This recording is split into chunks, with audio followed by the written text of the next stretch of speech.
ডেলিভারির একদিন পর আমি আর মা বসে রয়েছি, এদিকে কোলে আমার বেবি। আর আজ 5 নম্বর দিন। আজ আমাদের ছুটি হয়ে গেছে, তো বাড়ি যাব, সেজন্য মা এদিকে সব কিছু গুছিয়ে নিচ্ছে। আর দিদি ভাই আর আরও আমাদেরকে নিতে আসবে, ওরা এখন আসছে। আর আমার সি সেকশন ডেলিভারি হয়েছে। নর্মাল ডেলিভারি হওয়ারই সম্ভাবনা ছিল, কিন্তু কিছু কারণের জন্য সি সেকশন করাতে হয়েছে। আর আমার ডেলিভারি হয়েছে নার্সিংহোমে। তো নার্সিংহোমের 5তলাতে আমরা ছিলাম।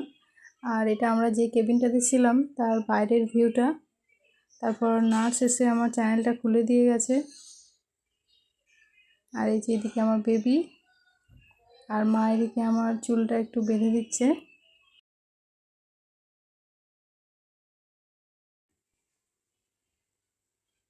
আর এদিকে বেবির জামাটাও একটু চেঞ্জ করে দিচ্ছি।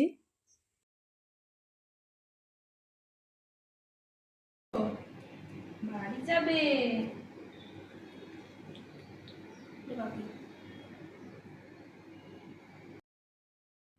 আর ওইদিকে দিদি ভাইরাও চলে এসেছে, তো আমরা বেরিয়ে পড়েছি।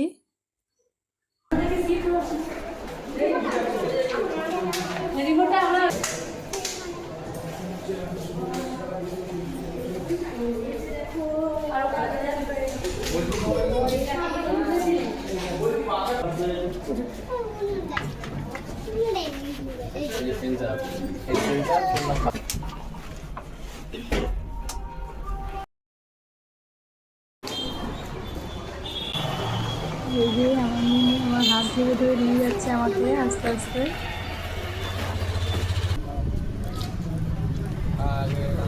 স্কুল থেকে বেরোনোর পরই বাইরের অবস্থাটা বুঝতে পারলাম, এত পরিমাণ গরম, একদম একটু বাইরে দাঁড়ানোই যাচ্ছে না। আর তার মধ্যে গাড়িটা বের করতে একটু সমস্যা হচ্ছিল, যার জন্য আমরা অনেকক্ষণ ধরে রোদের মধ্যে দাঁড়িয়েছিলাম।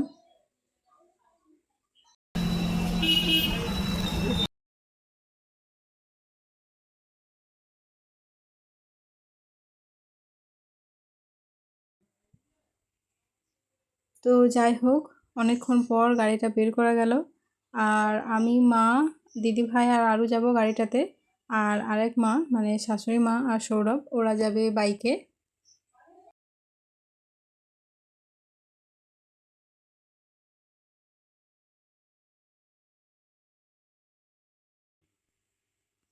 আর ওই যে ওইদিকে সৌরভ গাড়িটা বের করছে, তো ওদেরকে টাটা বলে দিয়ে আমরা এগিয়ে গেলাম। তো আমরা প্রথমে যাব বাড়ি, মানে শ্বশুর বাড়িতে। আর ওইখানেতে সবার সাথে দেখা করে তারপর বাপের বাড়ি চলে যাব, আর ওইখানেই থাকবো এখন।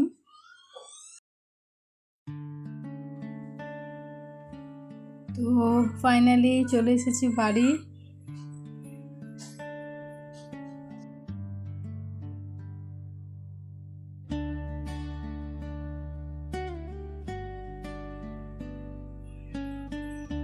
আর সৌরভ আর মা ওরা আগে পৌঁছে গেছে, তো সবাই দাঁড়িয়ে রয়েছে আমাদের জন্য।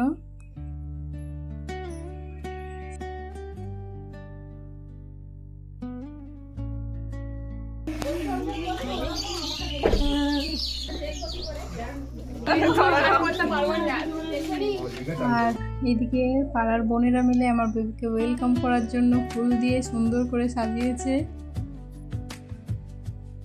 আর মাসিমা এদিকে বরণ ডালা সাজিয়ে নিয়ে দাঁড়িয়ে আছে আমার বেবিকে বরণ করবে বলে।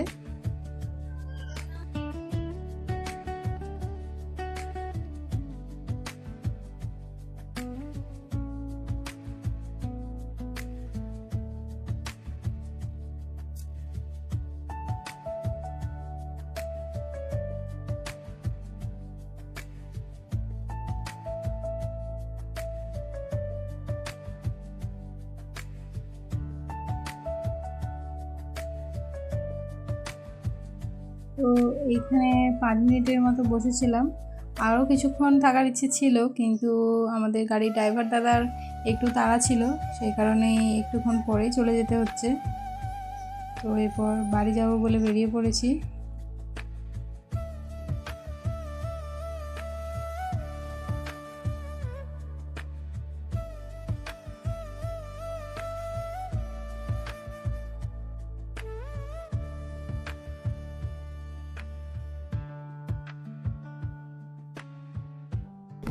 সবাই যাবে। হ্যাঁ হ্যাঁ এসছি গো, টাটা, চলে আসবো। হ্যাঁ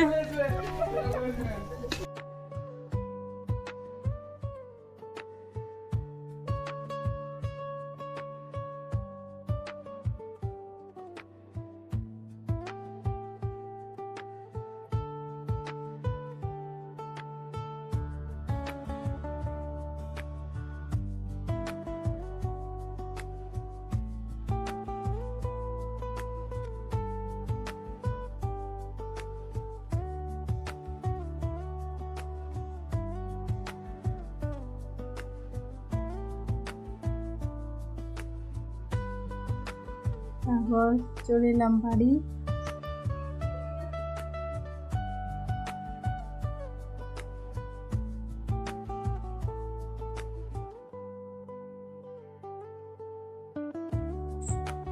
আর এইদিকে বাড়ি আসতে না আসতেই মা কাঁচা ধোয়া সব শুরু করে দিয়েছে।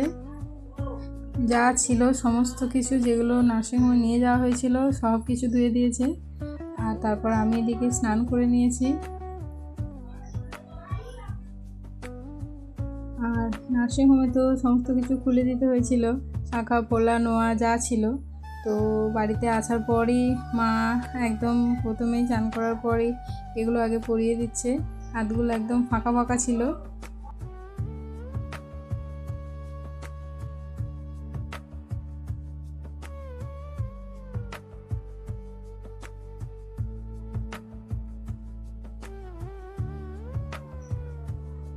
এতক্ষণে যেন হাতটা আবার আগের মতো হলো। তাও নোয়াটা পরা হয়নি এখনও, ওটা সৌরভ আসলে পরিয়ে দেবে মা বলল, তো সেই জন্য ওটা এখনও পরিনি। আর মা এদিকে আমার চুল আঁচড়িয়ে সিঁদুরটা পরিয়ে দিচ্ছে।